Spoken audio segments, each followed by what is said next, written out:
Louvado seja nosso Senhor Jesus Cristo, para sempre seja louvado nossa Mãe Maria Santíssima. Queridos, hoje eu convido vocês a meditar sobre esta passagem que eu coloquei aí, que está no segundo livro de Macabeus, lá no Antigo Testamento, segundo livro de Macabeus, tá? Fica depois do livro de Esther. Então localiza aí na sua Bíblia agora, rapidinho. Segundo Macabeus fica depois do livro de Esther e fica antes do livro de Jó.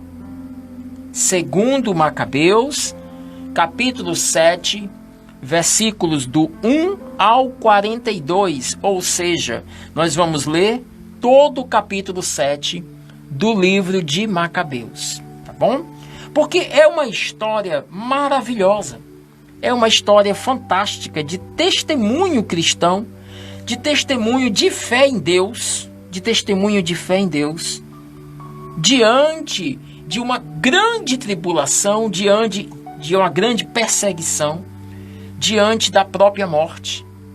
Nós vamos ver aqui um testemunho de uma mãe e de seus filhos que permaneceram firmes, fiéis em Deus, mesmo diante da morte, mesmo diante da maior dor que poderiam sentir. E hoje nós vamos meditar nesta palavra, nesta mensagem de hoje, sobre a nossa fidelidade a Deus diante das provações, tribulações e dificuldades da nossa vida. Eu convido você a fazer essa leitura comigo agora, segundo Macabeus, capítulo 7, versículos do 1 ao 42. Vamos ler juntos.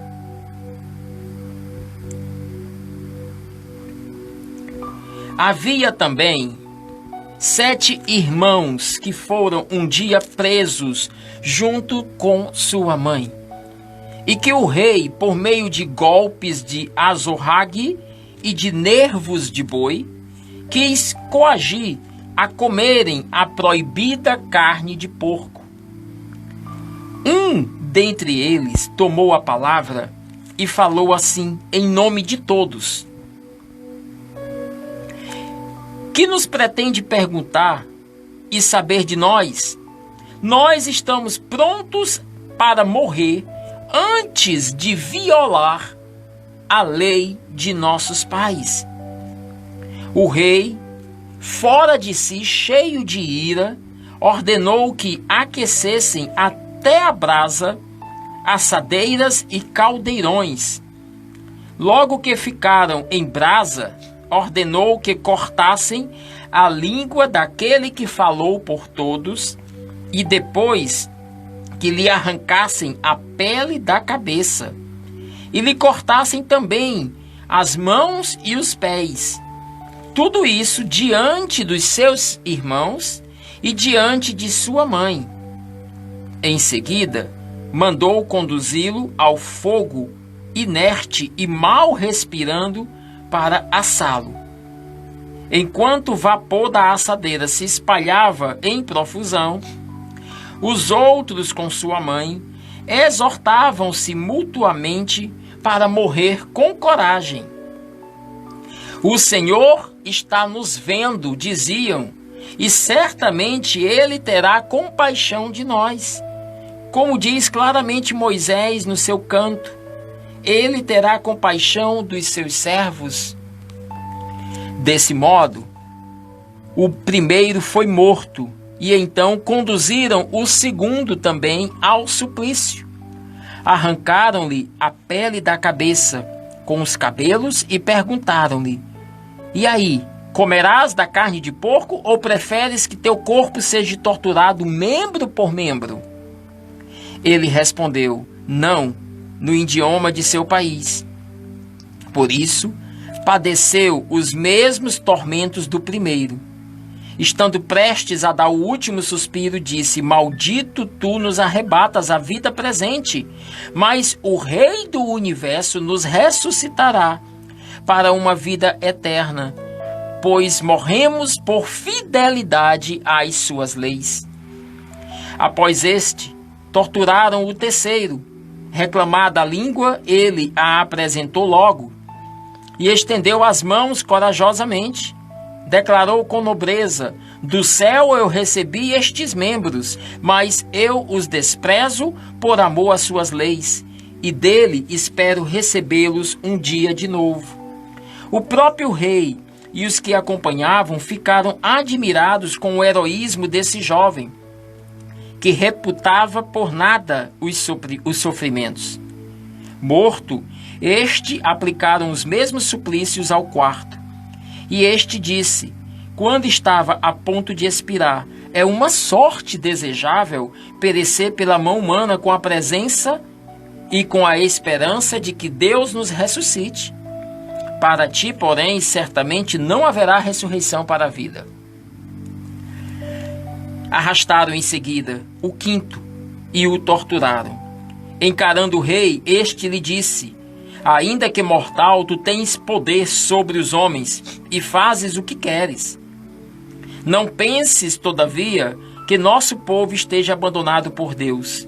Espera, tu verás quão grande é a sua potência e como ele te castigará, a ti e a tua raça. Após este, fizeram achegar-se o sexto, que disse antes de morrer: não te iludas, nós mesmos merecemos estes sofrimentos, porque pecamos contra nosso Deus. Em consequência, recebemos estes flagelos surpreendentes. Mas não creias tu que ficarás impune após haveres ousado combater contra Deus. Particularmente admirável e digna de elogios foi a mãe, que viu perecer seus 7 filhos no espaço de um único dia, e o suportou com heroísmo, porque sua esperança repousava no Senhor. Ela exortava cada um dos seus filhos no seu idioma materno e, cheia de nobres sentimentos, com uma coragem varonil, realçava seu temperamento de mulher. Dizia-lhe: ignoro como crescestes no meu seio, porque não fui eu quem vos dei o espírito e a vida, não fui eu que ajuntei os vossos membros, mas foi o Criador do mundo que formou o homem na sua origem e deu existência a todas as coisas. Ele vos restituirá em sua misericórdia tanto o espírito como a vida. Se agora fizerdes pouco caso de vós mesmos por amor às suas leis, receando toda a vida o desprezo e temendo o insulto, o rei Antíoco solicitou em termos insistentes o último filho daquela mulher, o mais jovem, que ainda restava, e prometeu-lhe com juramento torná-lo rico e feliz, se abandonassem as tradições e a lei do seu Deus. Ele iria tratá-lo como amigo e iria confiar-lhe cargos importantes. Como o jovem não lhe prestava nenhuma atenção, o rei mandou então que a sua mãe falasse com ele e o exortasse com seus conselhos, para que o adolescente salvasse sua vida. Como ele insistiu por muito tempo, ela consistiu em falar com o seu filho. Então ela inclinou-se sobre ele e, zombando do cruel tirano rei, disse ao seu filho em sua língua materna: meu filho, compadece de tua mãe, que te trouxe 9 meses no seio, que te amamentou durante 3 anos, que te nutriu, te conduziu e te educou até esta idade. Eu te suplico, meu filho, contemplas o céu e a terra. Reflete bem. Tudo que vês, Deus criou do nada, assim como todos os homens. Não temas, pois, este rei algoz, mas permanece digno de teus irmãos e aceita a morte, para que no dia da misericórdia eu te encontre no meio deles.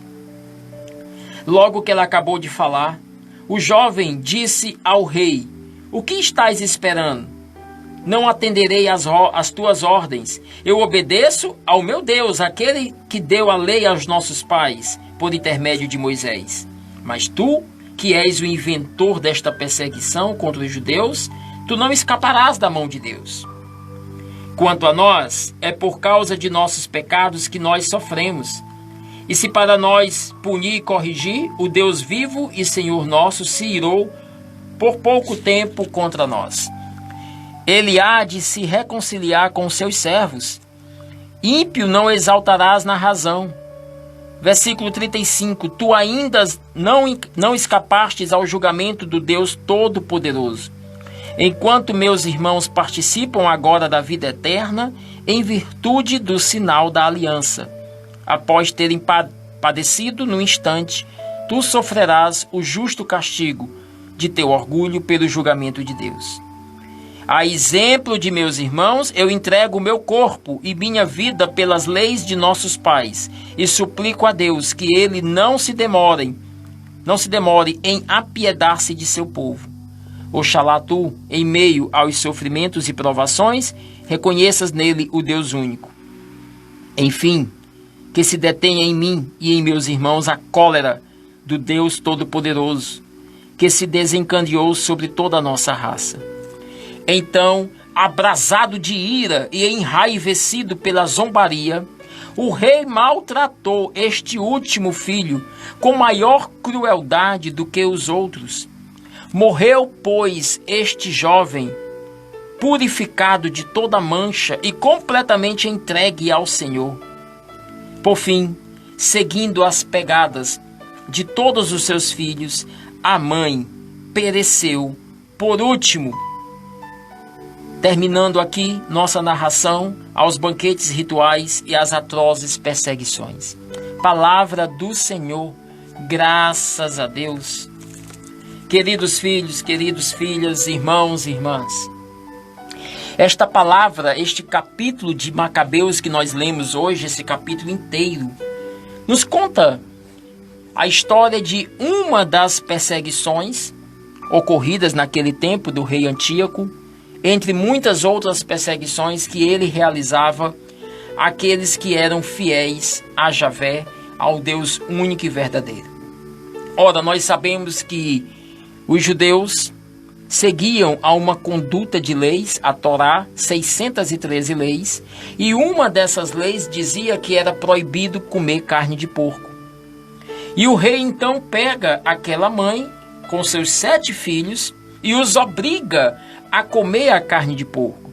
Não é que o rei estivesse interessado em alimentá-los, não é que o rei estivesse interessado em que eles comessem realmente aquela carne.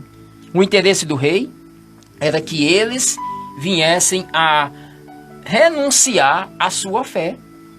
É que eles viessem a abrir mão daquilo que acreditavam e daquilo que guardavam com carinho, que era a sua fé no Deus vivo. Então o que esse rei faz? Ele, diante daquela mãe, ele começa pelo filho mais velho.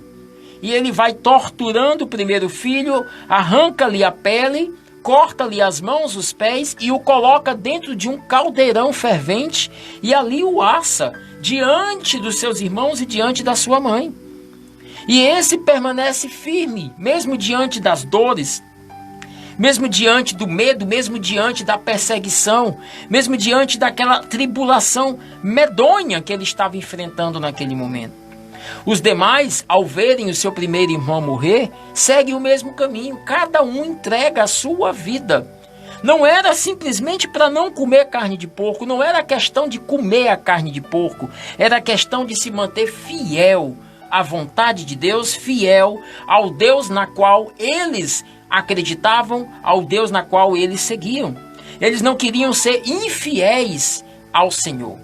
E assim, um por um, até chegar no mais novo, e esse, o último, foi o pior de todos, aonde o rei mais o torturou, aonde o rei mais o fez sentir dores. E por último, esse morre. E então o rei chega para a mãe e diz: e agora, tu irás comer a carne de porco ou não? Tu perdeste todos os teus filhos. E aquela mãe diz para aquele rei, em outra tradução, em outros estudos bíblicos, a gente vê essa mãe olhando para o rei dizendo: ora, se quando eu tinha todos os meus filhos, quando eu tinha tudo, eu não aderi ao que tu estavas me pedindo, imagine agora que eu não tenho mais nada. Em um único dia eu perdi todos os meus filhos, os 7 filhos. Agora o que eu tenho é apenas a minha vida e esta eu dou ao Deus Todo-Poderoso, ao meu Deus fiel.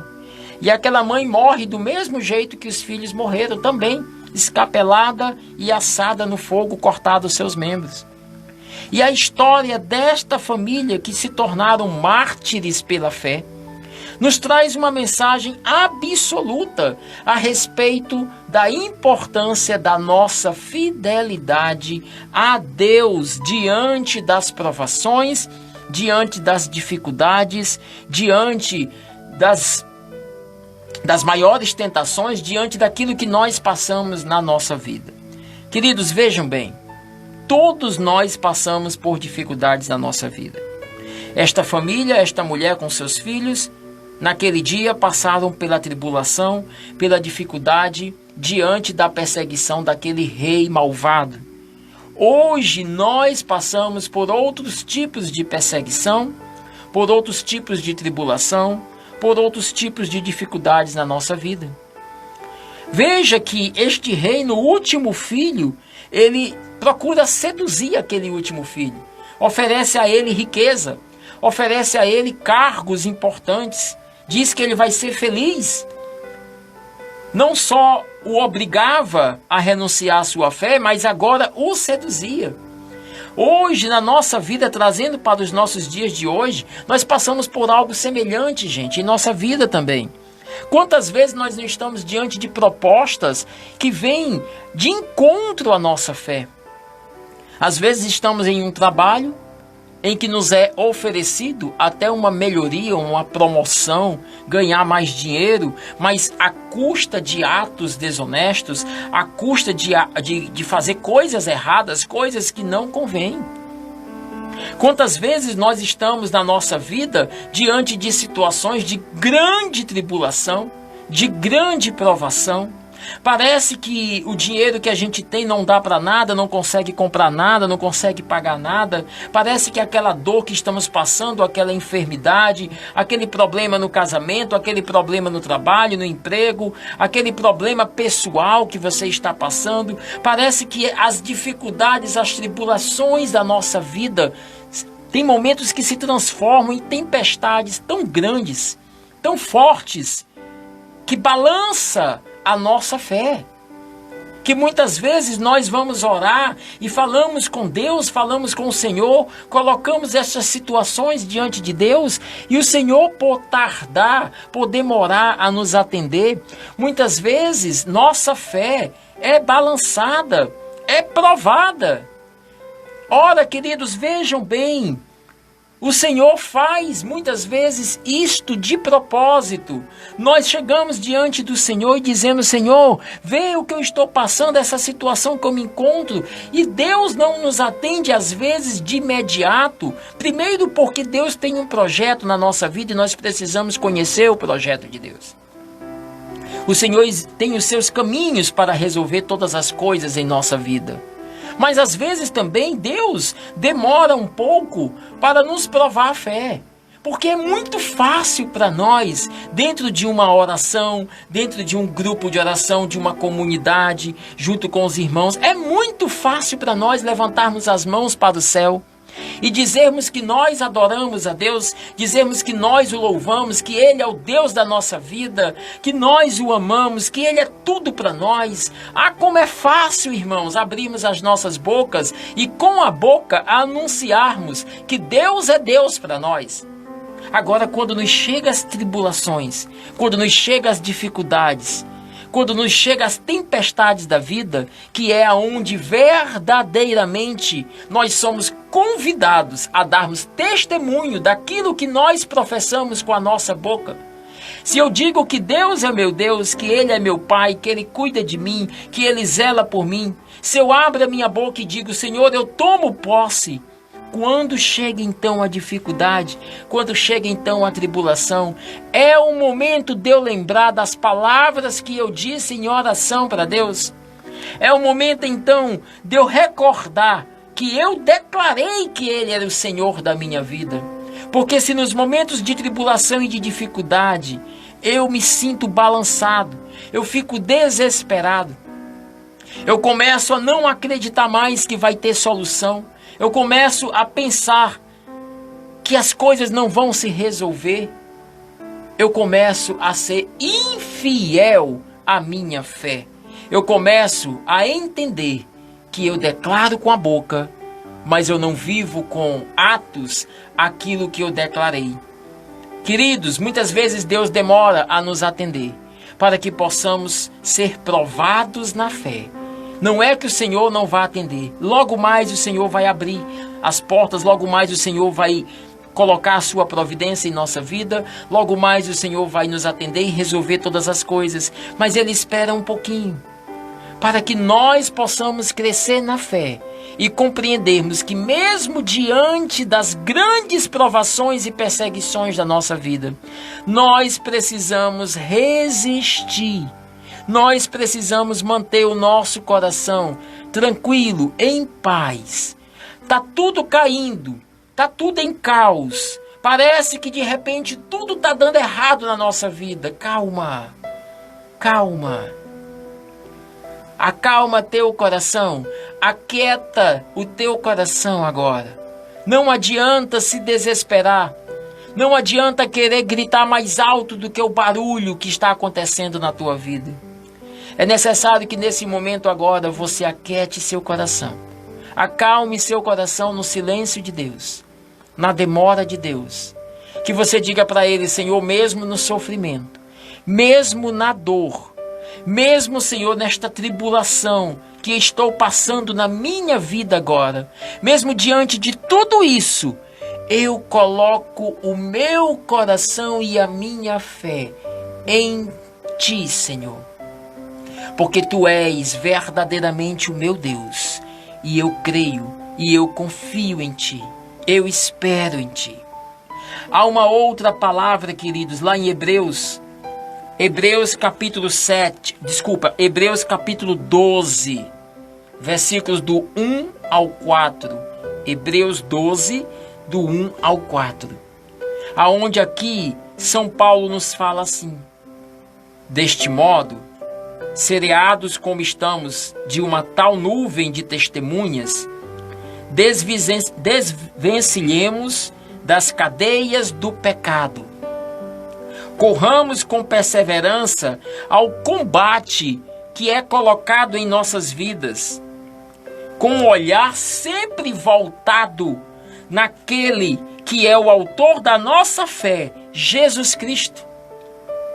Em vez de alegria que lhe ofereça, ele suportou a cruz e está sentado à direita do trono de Deus. Então considerai atentamente que ele sofreu tantas contrariedades pelos pecadores e não vos deixará abater pelo desânimo. Então, versículo 4, veja que vocês ainda não resistiram até o sangue na luta contra o pecado em vossas vidas. Palavra do Senhor. Queridos, veja o que esta palavra nos diz. Vede que vocês ainda não resistiram até o sangue. Ainda não resistiram até o sangue. Tá doendo? Tá difícil? Tá grande a tribulação na sua vida? A montanha é muito alta para você subir e superar? Queridos, veja o que nos fala a palavra de Deus aqui. Sejam perseverantes no combate de vossas vidas, mas mantenham o olhar fixo naquele que é o autor da nossa fé, Jesus Cristo. Eis aí o segredo para vencer as dificuldades de nossa vida. Veja que os 7 filhos daquela mulher mantiveram o olhar em Deus. Não ficaram olhando para o caldeirão. Não ficaram mergulhados na dor, no desespero. Não, eles olhavam para o seu Deus. Aquela mulher, aquela mãe, olhava para Deus. Os cristãos, quando foram perseguidos na arena, no Coliseu, pelo rei Herodes, pelo rei Nero, eles estavam naquela arena quando soltavam leões, feras, e os leões vinham comê-los. Eles estavam em oração, ajoelhados, esperando que o leão viesse, mas eles estavam com os olhos voltados para Deus. Quando eles eram amarrados em troncos e os touros vinham para chifrá-los, eles não olhavam para o touro, eles olhavam para Deus. Estevão, quando foi apedrejado, não olhava para as pedras, mas Estevão olhava para o céu e contemplava a glória de Deus. Eis aqui o segredo de vencermos as grandes tribulações e dificuldades da nossa vida. Quando elas se aproximarem, quando elas vierem, quando elas chegarem na sua vida, olhe para o Senhor. Mantenha os seus olhos voltados para Deus. Ele é o autor de toda a nossa fé. Se nós mantermos os nossos olhos fixos no Senhor, mesmo diante da provação, mesmo diante das demoras de Deus, em um momento o Senhor há de nos atender. Em um momento o Senhor há de fazer com que todas as coisas em nossa vida sejam realizadas segundo a sua vontade. Que hoje esta palavra nos traga conforto, segurança, que hoje esta palavra nos traga a certeza de que a nossa fé precisa ser perseverante, mesmo diante de todas as dificuldades, mesmo diante de todas as provações. Eu convido você, meu irmão, minha irmã, você que se encontra na sua vida no dia de hoje assim, passando por dificuldade, passando por provação, passando neste momento na tua vida por grande desespero, passando neste momento da tua vida por desilusões, fecha teus olhos agora. Permita que nesse momento esta palavra venha lhe trazer consolo, lhe trazer esperança, lhe trazer orientação e luz. Esta palavra que lhe convida a mergulhar profundamente na certeza de que, se teus olhos permanecerem fixos no Senhor, todas as provações e tribulações serão superadas. Fala com teu Deus agora, diz para ele: Senhor, eu creio. Eu tomo posse desta palavra, Senhor. Eu creio que tudo pode ser realizado, que tudo será realizado, que tudo acontecerá na minha vida. Por isso, Senhor, eu mantenho os meus olhos fixos, voltados a Ti. Eu tomo posse, Senhor, desta palavra hoje na minha vida. E eu não quero viver, Senhor, somente das palavras da minha boca, mas quero que as minhas palavras se transformem em atos concretos de fé, de testemunho na minha vida. Assim seja. Amém, Senhor. Amém, Senhor.